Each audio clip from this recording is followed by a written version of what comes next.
ನಮಸ್ಕಾರ ಸ್ನೇಹಿತರೆ, ಮತ್ತೊಮ್ಮೆ ನಿಮ್ಮೆಲ್ಲರಿಗೂ ಕನ್ನಡ ಮಾಸ್ಟರ್ ಯೂಟ್ಯೂಬ್ ಚಾನಲ್ಗೆ ಸ್ವಾಗತ. ಒಂದು ವೇಳೆ ನೀವು ನಿಮ್ಮ ಜೀವನದಲ್ಲಿ ಹೊಸದಾಗಿ ಏನಾದರೂ ಕಲಿಯಲು ಇಷ್ಟಪಡೋದಾದರೆ ಚಾನಲ್ಗೆ ಖಂಡಿತ ಸಬ್ಸ್ಕ್ರೈಬ್ ಮಾಡ್ಕೊಳ್ಳಿ. ಸ್ತ್ರೀಯರು ಮನೆಯ ಒಳಗಡೆ ಈ 5 ಕೆಲಸಗಳನ್ನು ಯಾವತ್ತಿಗೂ ಮಾಡಬಾರದು. ಇಲ್ಲವಾದರೆ ಮನೆಯ ಒಳಗಡೆ ದುಃಖ ಮತ್ತು ದಾರಿದ್ರ್ಯತೆ ಬರುತ್ತದೆ. ತಾಯಿ ಲಕ್ಷ್ಮೀದೇವಿ ಕೂಡ ಸಿಟ್ಟಾಗಿ ಇಂಥ ಮನೆಯನ್ನು ಬಿಟ್ಟು ಹೋಗ್ತಾರೆ. ಸ್ನೇಹಿತರೆ, ನಮ್ಮ ಪ್ರಾಚೀನ ಗ್ರಂಥಗಳಲ್ಲಿ ಎಲ್ಲ ಗಂಡ ಹೆಂಡತಿಯರನ್ನು ಶಿವಪಾರ್ವತಿಯರ ಸ್ವರೂಪ ಅಂತ ತಿಳಿಯಲಾಗಿದೆ.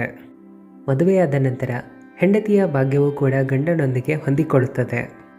ಹೆಂಡತಿಯ ಧರ್ಮ, ಯಜ್ಞ, ಧರ್ಮ ಕಾರ್ಯಗಳು, ಪುಣ್ಯ ಮತ್ತು ಇತ್ಯಾದಿ ಫಲಗಳು ಗಂಡನಿಗೂ ಕೂಡ ಸಿಗುತ್ತವೆ. ಇದೇ ರೀತಿಯಾಗಿ ಹೆಂಡತಿಯ ಮೂಲಕ ಮಾಡಿದಂಥ ಪಾಪಕರ್ಮಗಳ ಫಲವನ್ನು ಕೂಡ ಗಂಡನು ಕೂಡ ಅನುಭವಿಸಬೇಕಾಗುತ್ತದೆ. ನಮ್ಮ ಸಮಾಜದಲ್ಲಿ ಮನೆಯ ಸ್ತ್ರೀಯರನ್ನು ಮನೆಯ ಲಕ್ಷ್ಮಿ, ಮನೆಯ ಅನ್ನಪೂರ್ಣೇಶ್ವರಿ ಅಂತ ತಿಳಿಯಲಾಗಿದೆ. ಆದರೆ ಕೆಲವು ಮಹಿಳೆಯರ ಕೆಲವು ತಪ್ಪುಗಳ ಕಾರಣ ತಾಯಿ ಲಕ್ಷ್ಮಿ ಸಿಟ್ಟಾಗುವರು, ಮನೆ ಬಿಟ್ಟು ಹೋಗ್ತಾರೆ. ಇಂಥ ಸ್ಥಿತಿಯಲ್ಲಿ ಇವರ ಮನೆಯಲ್ಲಿ ತಾಯಿ ಲಕ್ಷ್ಮೀದೇವಿಯವರ ತಂಗಿಯಾದ ಅಲಕ್ಷ್ಮಿಯು ವಾಸ ಮಾಡುವಳು. ಒಂದು ವೇಳೆ ನಿಮ್ಮ ಮನೆಯಲ್ಲೂ ಕೂಡ ಇಂಥ ತಪ್ಪುಗಳು ನಡೀತಾ ಇದ್ದರೆ ಅವುಗಳನ್ನು ತಕ್ಷಣ ಸುಧಾರಿಸಿಕೊಳ್ಳಿರಿ. ಯಾಕಂದರೆ ಅಲಕ್ಷ್ಮಿಯು ಮನೆಗೆ ಬಂದಾಗ ಕ್ಲೇಶಗಳು, ರೋಗಗಳು ಹೆಚ್ಚಾಗುತ್ತವೆ. ಹಾಗಾಗಿ ನೀವು ಈ ವಿಡಿಯೋವನ್ನು ಅಂತ್ಯದವರೆಗೆ ನೋಡಿ. ಆದರೆ ಅದಕ್ಕೂ ಮುನ್ನ ನಿಮ್ಮಲ್ಲಿ ನಮ್ಮ ಒಂದು ರಿಕ್ವೆಸ್ಟ್ ಇದೆ, ವಿಡಿಯೋವನ್ನು ಲೈಕ್ ಮಾಡಿ ನಿಮ್ಮ ಸ್ನೇಹಿತರಿಗೂ ಕೂಡ ಶೇರ್ ಮಾಡಿರಿ. ಒಂದು ವೇಳೆ ಇಲ್ಲಿಯ ತನಕ ಚಾನಲ್ಗೆ ನೀವು ಸಬ್ಸ್ಕ್ರೈಬ್ ಆಗಿಲ್ಲ ಅಂದರೆ ಈಗಲೇ ಚಾನಲ್ಗೆ ಸಬ್ಸ್ಕ್ರೈಬ್ ಮಾಡಿಕೊಂಡು ನೋಟಿಫಿಕೇಷನ್ ಆನ್ ಮಾಡಿ ಇಟ್ಕೊಳ್ಳಿ. ಇದರಿಂದ ಹೊಸ ವಿಡಿಯೋಗಳನ್ನು ಮಿಸ್ ಮಾಡದೆ ನೋಡಬಹುದು. ನಂಬರ್ 1, ಮಹಿಳೆಯರು ಸಾಯಂಕಾಲ ಆದ ನಂತರ ಮನೆಯಲ್ಲಿ ತಲೆ ಕೂದಲುಗಳನ್ನು ಬಿಚ್ಚಿಕೊಂಡು ತಿರುಗಾಡಬಾರದು. ಸಾಮಾನ್ಯವಾಗಿ ಕೆಲವು ಮನೆಯಲ್ಲಿ ಹೆಣ್ಣು ಮಕ್ಕಳು ತಲೆ ಕೂದಲುಗಳನ್ನು ಬಿಚ್ಚಿಕೊಂಡು ಸಂಜೆ ಟೈಮ್ನಲ್ಲಿ ಬಾಚಿಕೊಳ್ಳುತ್ತಾರೆ. ಮನೆಯಲ್ಲಿ ಒಂದು ಸ್ಥಾನದಿಂದ ಇನ್ನೊಂದು ಸ್ಥಾನಕ್ಕೆ ತಲೆ ಕೂದಲುಗಳನ್ನು ಬಿಚ್ಚಿಕೊಂಡು ತಿರುಗಾಡುತ್ತಾರೆ. ಈ ರೀತಿ ಮಾಡೋದು ಶಾಸ್ತ್ರಗಳ ಪ್ರಕಾರ ಸರಿಯಲ್ಲ. ಸಾಯಂಕಾಲ ತಲೆ ಕೂದಲುಗಳನ್ನು ಬಿಚ್ಚಿಕೊಂಡು ಬಾಚಿಕೊಂಡರೆ ಮನೆಯ ಒಳಗಡೆ ನಕಾರಾತ್ಮಕ ಶಕ್ತಿಗಳ ಪ್ರವೇಶ ಆಗುತ್ತದೆ. ನಂಬರ್ 2, ನೀವು ಸಹ ಹಲವಾರು ಮಹಿಳೆಯರನ್ನು ಮನೆಯ ಮುಖ್ಯದ್ವಾರದ ಮೇಲೆ ಕುಳಿತುಕೊಂಡು ಚರ್ಚೆ ಮಾಡುವುದನ್ನು ಅಥವಾ ಊಟ ಮಾಡುತ್ತಾ ಹರಟೆ ಹೊಡೆಯುತ್ತಾ ಕುಳಿತಿರುವುದನ್ನು ನೋಡಿರ್ತೀರ. ಆದರೆ ಇದು ಅಶುಭ ಆಗಿದೆ. ತಾಯಿ ಲಕ್ಷ್ಮೀದೇವಿ ಮುಖ್ಯದ್ವಾರದಿಂದ ಪ್ರವೇಶ ಮಾಡ್ತಾರೆ. ಮುಖ್ಯದ್ವಾರದಲ್ಲಿ ಮಹಿಳೆಯರು ದಾರಿಗೆ ಅಡ್ಡ ಬಂದರೆ ತಾಯಿ ಲಕ್ಷ್ಮೀದೇವಿ ಮರಳಿ ಹೋಗ್ತಾರೆ. ಹಾಗಾಗಿ ಮನೆಯ ಮುಖ್ಯದ್ವಾರವನ್ನು ಯಾವತ್ತಿಗೂ ಸುಂದರವಾಗಿ ಸ್ವಚ್ಛವಾಗಿ ಇಡಬೇಕು. ಮೂರನೆಯದಾಗಿ, ಹಲವಾರು ಮಹಿಳೆಯರು ತುಂಬ ಹೊತ್ತಿನವರೆಗೆ ನಿದ್ದೆ ಮಾಡ್ತಾರೆ. ಒಂದು ವೇಳೆ ಸೂರ್ಯೋದಯ ಆದ ನಂತರವೂ ಮಲಗಿಕೊಂಡಿದ್ರೆ ಮನೆಗೆ ಬಂದ ವೃದ್ಧಿ ಕೂಡ ನಷ್ಟ ಆಗುತ್ತದೆ. ಮನೆಯಲ್ಲಿ ನಕಾರಾತ್ಮಕ ಶಕ್ತಿಗಳು ಹರಡುತ್ತವೆ. ಹಾಗಾಗಿ ಬೇಗನೆ ಎದ್ದು ಸ್ನಾನ ಮಾಡಿ ಪೂಜೆ ಪಾಠಗಳನ್ನು ಮಾಡಬೇಕು. ನಂಬರ್ 4, ರಾತ್ರಿ ಸಮಯ ಆಗಲಿ ಅಥವಾ ಹಗಲಿನಲ್ಲಿ ಮನೆಯಲ್ಲಿ ಎಂಜಿಲು ಪಾತ್ರೆಗಳನ್ನು ಇಟ್ಟುಕೊಳ್ಳೋದು ಸರಿಯಲ್ಲ ಅಂತ ತಿಳಿಯಲಾಗಿದೆ. ಇವು ನಕಾರಾತ್ಮಕ ಶಕ್ತಿಯನ್ನು ಹರಡಿಸುತ್ತವೆ. ಹಾಗಾಗಿ ಸಾಧ್ಯವಾದಷ್ಟು ಅಡುಗೆ ಮನೆಯನ್ನು ಸ್ವಚ್ಛವಾಗಿಟ್ಕೊಳ್ಳಿ. ಸಾಧ್ಯವಾದರೆ ಎಂಜಿಲು ಪಾತ್ರೆಗಳನ್ನು ರಾತ್ರಿಯೇ ತೊಳೆದಿಟ್ಟು ಬಿಡಿ ಅಥವಾ ಅಡುಗೆ ಮನೆಯಿಂದ ಆಚೆ ಇಟ್ಟುಬಿಡಿ. ಜೊತೆಗೆ ಮನೆಯ ಮಹಿಳೆಯರು ಎಂಜಿಲು ಪಾತ್ರೆಗಳಲ್ಲಿ ತಿನ್ನಬಾರದು, ಬೇರೆಯವರಿಗೂ ನೀಡಬಾರದು. ನಂಬರ್ 5, ಹೆಂಡತಿ ಪ್ರೀತಿ, ಸಹನಶೀಲತೆ, ಮಮತೆ, ತ್ಯಾಗದ ಪ್ರತೀಕ ಅಂತ ತಿಳಿಯಲಾಗಿದೆ. ಆದರೆ ಕೆಲವು ಮಹಿಳೆಯರ ವಾಣಿಯು ಕಠೋರವಾಗಿ ಇರುತ್ತದೆ. ಈ ರೀತಿ ಇದ್ದಾಗ ಗಂಡ ಹೆಂಡತಿಯ ನಡುವೆ ಕ್ಲೇಶಗಳು ಇರುತ್ತವೆ. ಇದರಿಂದ ಲಕ್ಷ್ಮಿಯಲ್ಲ, ಬದಲಿಗೆ ಅಲಕ್ಷ್ಮಿಯು ವಾಸ ಮಾಡ್ತಾರೆ. ಹಾಗಾಗಿ ಶಿವನ ಮೇಲೆ ಶ್ರದ್ಧೆ, ಭಕ್ತಿಯನ್ನು ಇಡುವುದು ಒಳ್ಳೆಯದು. ನಂಬರ್ 6, ಯಾರು ದ್ವಾರದ ಮುಂದೆ ಬಂದಿರುವಂಥ ಭಿಕ್ಷುಕರನ್ನು ತಿರಸ್ಕಾರ ಮಾಡ್ತಾರ ಅಂಥ ಮನೆಯಲ್ಲಿ ಲಕ್ಷ್ಮೀದೇವಿ ಪ್ರವೇಶ ಮಾಡೋದಿಲ್ಲ. ಇದರ ಜೊತೆಗೆ ದ್ವಾರದ ಮುಂದೆ ಬಂದಿರುವಂಥ ಹಸುವಿಗೆ ಏನನ್ನೂ ತಿನ್ನಿಸದೆ ಮರಳಿ ಕಳಿಸಿದರೆ ಇಂಥ ಮನೆಯಿಂದ ಸುಖ, ಸಮೃದ್ಧಿ, ಶಾಂತಿಯು ದೂರ ಆಗುತ್ತದೆ. ಇನ್ನು ಮನೆಯಲ್ಲಿರುವಂಥ ಮಹಿಳೆಯರು ಮನೆಯಲ್ಲಿ ನಡೆದಿರುವಂಥ ಘಟನೆಗಳನ್ನು ಬೇರೆಯವರಿಗೆ ಹೇಳಬಾರದು. ಮನೆಯ ದೇವರ ಕೋಣೆಯಲ್ಲಿ ಧೂಪ ದೀಪಗಳನ್ನು ಹಚ್ಚುವುದನ್ನು ಯಾವತ್ತಿಗೂ ಮರೆಯಬಾರದು. ಮಾತಿಗೆಲ್ಲ ಗಂಡನಿಗೆ ಕೆಟ್ಟ ಶಬ್ದಗಳಿಂದ ಮಾತನಾಡಬಾರದು. ಸ್ನೇಹಿತರೆ, ಆಚಾರ್ಯ ಚಾಣಕ್ಯರು ಇರಲಿ ಅಥವಾ ಗರುಡ ಪುರಾಣವಿರಲಿ ಅಥವಾ ಯಾವುದೇ ಉಪನಿಷತ್ತನ್ನು ತೆಗೆದುಕೊಂಡರೂ ಯಾವುದೇ ರೀತಿಯ ಒಳ್ಳೆಯ ಕಾರ್ಯಗಳ ಬಗ್ಗೆ ಖಂಡಿತವಾಗಿ ತಿಳಿಸಿರ್ತಾರೆ.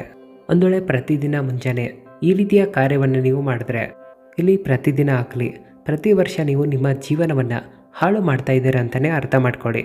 ಹಾಗಾಗಿ ಇಂಥ ಕಾರ್ಯವನ್ನು ನೀವು ಮಾಡಬಾರದು. ಎಲ್ಲಕ್ಕಿಂತ ಮೊದಲನೆಯ ಕಾರ್ಯ ಏನಿದೆ ಅಂದರೆ, ಮಹಿಳೆಯರನ್ನು ಲಕ್ಷ್ಮೀ ರೂಪ ಅಂತ ತಿಳಿಯಲಾಗಿದೆ.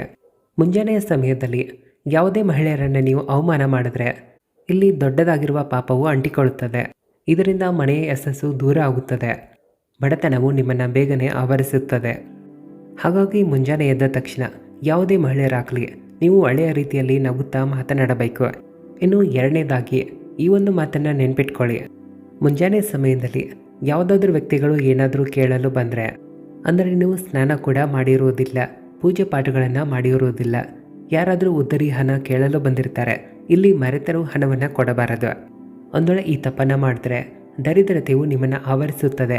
ನಿಮ್ಮ ಮನೆಯ ಲಕ್ಷ್ಮಿ ಬೇರೆಯವರ ಮನೆಗೆ ಹೋಗುತ್ತಾರೆ. ಇನ್ನು ಮೂರನೇದಾಗಿ ಈ ಒಂದು ಮಾತನ್ನು ನೆನ್ಪಿಟ್ಕೊಳ್ಳಿ. ಮುಂಜಾನೆ ಎದ್ದ ತಕ್ಷಣ ನೇರವಾಗಿ ಯಾರದೋ ಬಳಿ ಹೋಗಿ ಜಗಳವಾಡಬಾರದು. ಇದರಿಂದ ಬೇಗನೆ ದರಿದ್ರತೆಯು ಆವರಿಸಿಕೊಳ್ಳುತ್ತದೆ. ನಿಮ್ಮ ಕೆಲಸ ಕಾರ್ಯಗಳಲ್ಲಿ ಯಶಸ್ಸು ಕೂಡ ಸಿಗುವುದಿಲ್ಲ. ಇದೇ ರೀತಿಯಾಗಿ ಈ ಒಂದು ಮಾತನ್ನು ನೀವು ಚೆನ್ನಾಗಿ ನೆನ್ಪಿಟ್ಕೊಳ್ಳಿ. ಮುಂಜಾನೆ ಎದ್ದ ತಕ್ಷಣ ಯಾವತ್ತಿಗೂ ಸುಳ್ಳು ಮಾತುಗಳನ್ನು ಆಡಬಾರದು. ಒಂದೊಳ್ಳೆ ಯಾವುದಾದ್ರೂ ವ್ಯಕ್ತಿಗಳು ಸುಳ್ಳು ಮಾತುಗಳಿಂದ ತಮ್ಮ ಮುಂಜಾನೆಯ ಸಮಯವನ್ನು ಶುರು ಮಾಡಿದ್ರೆ ಇದನ್ನು ಅತ್ಯಂತ ಅಶುಭ ಅಂತ ತಿಳಿಯಲಾಗಿದೆ. ವಿಶೇಷವಾಗಿ ಈ ಒಂದು ಮಾತನ್ನು ನೆನ್ಪಿಟ್ಕೊಳ್ಳಿ. ಯಾವತ್ತಿಗೂ ತಂದೆ ತಾಯಿಯ ಮುಂದೆ, ನಿಮ್ಮ ಮಕ್ಕಳ ಮುಂದೆ ಸುಳ್ಳು ಮಾತುಗಳನ್ನು ಆಡಬಾರದು. ಮಕ್ಕಳಿಗೂ ಕೂಡ ಇದೇ ರೀತಿಯ ಶಿಕ್ಷಣವನ್ನು ನೀವು ಕೊಡಬೇಕು. ಮುಂಜಾನೆ ಹೇಳಿದಂಥ ಸುಳ್ಳು ಯಮಲೋಕಕ್ಕೆ ಕರೆದುಕೊಂಡು ಹೋಗುತ್ತದೆ ಅಂತಲೇ ಅರ್ಥ ಮಾಡ್ಕೊಳ್ಳಿ. ಈ ಸುಳ್ಳು ಮಾತುಗಳು ಯಾವತ್ತಿಗೂ ನಿಮ್ಮ ಕೆಲಸ ಕಾರ್ಯಗಳಲ್ಲಿ ಅಸಫಲತೆಯನ್ನು ಕೊಡುತ್ತವೆ. ಇಲ್ಲಿ ನೀವು ಅದಷ್ಟೇ ಪ್ರಕಾರದ ಸಕಾರಾತ್ಮಕ ಕಾರ್ಯಗಳನ್ನು ಮಾಡಿದರೂ ಕೂಡ ಅವುಗಳ ಫಲ ಈ ಸುಳ್ಳು ನಾಶ ಮಾಡುತ್ತದೆ. ಇನ್ನು ಮುಂದಿರುವಂಥ ವಿಷಯ ಏನಿದೆ ಅಂದರೆ, ಪ್ರತಿದಿನ ನಿಮ್ಮ ಮನೆಯಲ್ಲಿ ಹಾಲು ಒಡೆದು ಹೋಗ್ತಾ ಇದ್ದರೆ ಇದು ಬಡತನ ಬರುವಂಥ ಸಂಕೇತ ಆಗಿರುತ್ತದೆ. ಇನ್ನು ಇದೇ ರೀತಿಯಾಗಿ ಹಲವಾರು ಜನರ ಹವ್ಯಾಸ ಹೇಗಿರುತ್ತಂದರೆ, ಮುಂಜಾನೆ ಎದ್ದ ತಕ್ಷಣ ತುಳಸಿ ಎಲೆಗಳನ್ನು ಕಿತ್ತುಕೊಳ್ಳುತ್ತಾರೆ. ಆದರೆ ವಾರದ ಕೆಲವು ದಿನಗಳಾದ ಶನಿವಾರ ಮತ್ತು ರವಿವಾರದ ದಿನಗಳಲ್ಲಿ ತುಳಸಿ ಎಲೆಗಳನ್ನು ಕತ್ತರಿಸಬಾರದು. ಇದೇ ರೀತಿಯಾಗಿ ಮುಂಜಾನೆಯ ಸಮಯವು ಉತ್ತಮವಾದ ಸಮಯ ಆಗಿರುತ್ತೆ. ಈ ಸಮಯದಲ್ಲಿ ಯಾರಾದರೂ ತಪ್ಪು ಕಾರ್ಯಗಳನ್ನು ಮಾಡಿದ್ರೆ ಅಥವಾ ನಿಮ್ಮ ಮುಂಜಾನೆಯ ಸಮಯವನ್ನು ನಶೆಯಿಂದ ಶುರು ಮಾಡಿದ್ರೆ, ಮಾಂಸ ಮದ್ಯದ ಸೇವನೆಯಿಂದ ಮುಂಜಾನೆಯ ಪ್ರಾರಂಭವನ್ನು ಮಾಡಿದ್ರೆ ಈ ಮುಂಜಾನೆಯು ನಿಮ್ಮನ್ನು ನರಕಕ್ಕೆ ಹಾಕುವಂಥ ಕಾರ್ಯವನ್ನು ಮಾಡುತ್ತದೆ. ಮನೆಯಲ್ಲಿ ಸಕಾರಾತ್ಮಕ ಶಕ್ತಿಗಳ ವಾಸ ಆಗಬೇಕಂದ್ರೆ ನಿಮ್ಮ ಮುಂಜಾನೆಯ ಸಮಯವನ್ನು ನೀವು ಬ್ರಹ್ಮ ಮುಹೂರ್ತದಲ್ಲಿ ಎದ್ದು ಶುರು ಮಾಡಬೇಕು. ಈ ಸಮಯದಲ್ಲಿ ಇಡೀ ಮನೆಯನ್ನು ಚೆನ್ನಾಗಿ ಸ್ವಚ್ಛಗೊಳಿಸಬೇಕು. ಇದರಿಂದ ಹೆಚ್ಚಿನ ಫಲಗಳು ಕೂಡ ಸಿಗುತ್ತವೆ. ನಿಮ್ಮ ಜೀವನದಲ್ಲಿ ಎಲ್ಲ ಪ್ರಕಾರದ ಸುಖ ಶಾಂತಿ ನೆಮ್ಮದಿಗಳು ಕೂಡ ಬರುತ್ತವೆ. ಎರಡನೇದಾಗಿ, ಯಾರು ಪ್ರತಿದಿನ ತಾಯಿ ತುಳಸಿ ಮಾತೆಗೆ ಜಲವನ್ನು ಅರ್ಪಿಸುತ್ತಾರೋ ಅವರ ಜೀವನದಲ್ಲಿ ಬಡತನ ನೋಡಲು ಸಿಗೋದಿಲ್ಲ. ಎಲ್ಲ ರೀತಿಯ ಸುಖ ಶಾಂತಿ ನೆಮ್ಮದಿ ಅವರಿಗೆ ಸಿಗುತ್ತವೆ. ನೋಡುತ್ತಿದ್ದಂತೆ ಅವರ ಜೀವನದಲ್ಲಿರುವಂಥ ದರಿದ್ರತೆ ಕಷ್ಟಗಳೆಲ್ಲ ದೂರ ಆಗುತ್ತವೆ. ಇಂಥ ವ್ಯಕ್ತಿಯ ಮನೆಯಲ್ಲಿ ತಾಯಿ ಲಕ್ಷ್ಮೀದೇವಿಯ ವಾಸ ಕೂಡ ಆಗುತ್ತದೆ. ಇದೇ ರೀತಿಯಾಗಿ ನಿಮ್ಮ ಗೌರವ ಘನತೆ ಹೆಚ್ಚಾಗಲಿ ಅಂತ ನೀವು ಇಷ್ಟಪಡ್ತಾ ಇದ್ದರೆ ನಿಮ್ಮ ದಿನದ ಪ್ರಾರಂಭವನ್ನು ಸೂರ್ಯದೇವರಿಗೆ ಜಲವನ್ನು ಅರ್ಪಿಸಿದ ನಂತರವೇ ಶುರು ಮಾಡಿರಿ.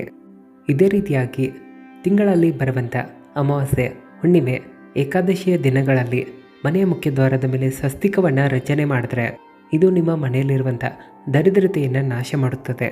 ಒಂದು ವೇಳೆ ನಿಮ್ಮ ಮನೆಯಲ್ಲಿ ನಕಾರಾತ್ಮಕ ಶಕ್ತಿಗಳಿದ್ದರೆ, ಯಾವುದಾದ್ರೂ ವಾಸ್ತು ದೋಷ ಇದ್ದರೆ, ಇಲ್ಲಿ ಅಮಾವಾಸ್ಯೆ, ಹುಣ್ಣಿಮೆ, ಏಕಾದಶಿಯ ದಿನಗಳಲ್ಲಿ ನಿಮ್ಮ ಮನೆಯ ಮುಖ್ಯ ದ್ವಾರದ ಮೇಲೆ ಅಥವಾ ನಿಮ್ಮ ಮನೆಯ ದೇವರ ಕೋಣೆಯಲ್ಲಿ ಮುಂಜಾನೆ ಸಮಯದಲ್ಲಿ ಸ್ವಸ್ತಿಕವನ್ನು ನೀವು ರಚನೆ ಮಾಡಿದ್ರೆ ಈ ಎಲ್ಲ ಕಷ್ಟಗಳು ತಾವಾಗಿಯೇ ದೂರ ಆಗುತ್ತವೆ. ವಿಡಿಯೋ ಇಷ್ಟ ಆದರೆ ಹರ ಹರ ಮಹಾದೇವ ಅಂತ ಕಾಮೆಂಟ್ ಹಾಕಿ ವಿಡಿಯೋವನ್ನು ಎಲ್ಲರಿಗೂ ಶೇರ್ ಮಾಡಿ. ಧನ್ಯವಾದಗಳು.